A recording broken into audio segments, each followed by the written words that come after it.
Green কিচেনে সবাইকে স্বাগতম।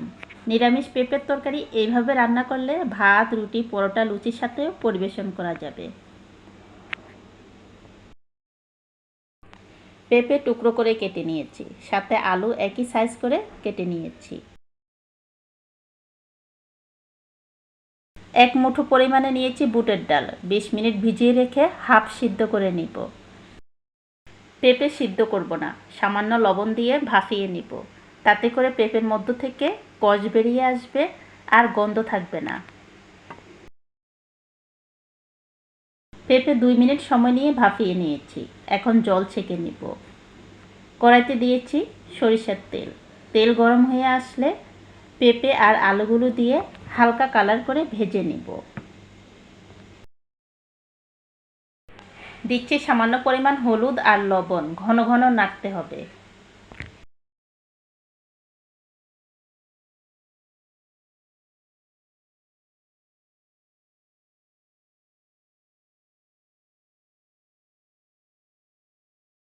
পেঁপে আর আলু ভেজে তুলে নিচ্ছি। দিচ্ছি 2 টুকরো দারচিনি, 5টি লবঙ্গ, 5টি গোলমরিচ, 1টি তেজপাতা আর হাফ চা চামচ জিরা ভেজে নেব।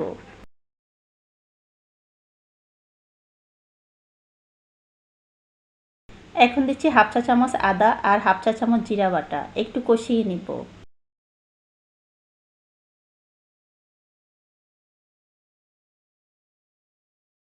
দিচ্ছি 3টি কাঁচামরিচ আর একটি মাঝারি সাইজের টমেটো, ভেজে নরম করে নিতে হবে।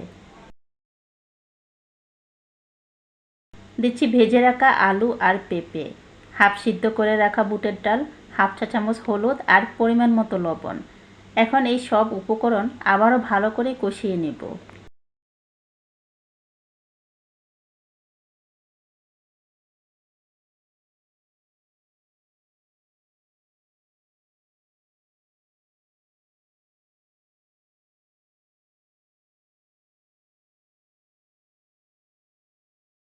একটু সময় নিয়ে আমি সব উপকরণ ভালো করে কষিয়ে নিয়েছি। এখন পরিমাণ মতো জল দিচ্ছি।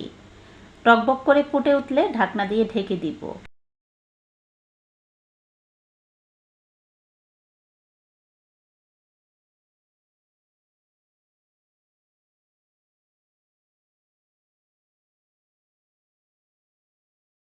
বুটের ডাল সিদ্ধ হতে সময় লাগে, সেজন্য আগেই হাফ সিদ্ধ করে নিয়েছি। কিছু ডাল ভেঙে যাবে আর কিছু ডাল আস্ত থাকবে।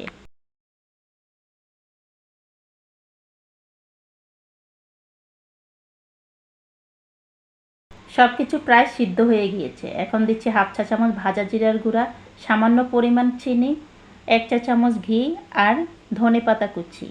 বন্ধুরা, ঘি দিতেই হবে তা নয়, হাতের কাছে থাকলে দিবেন।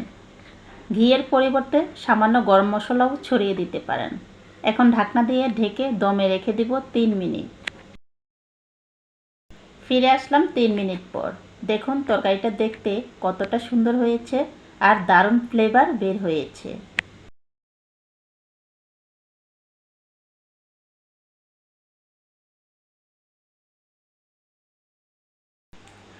প্রিয় দর্শক, পেঁপের এই তরকারি খেতে খুব ভালো লাগে।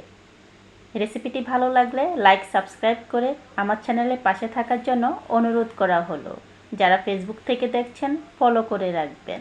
সবাই ভালো থাকেন, সুস্থ থাকেন।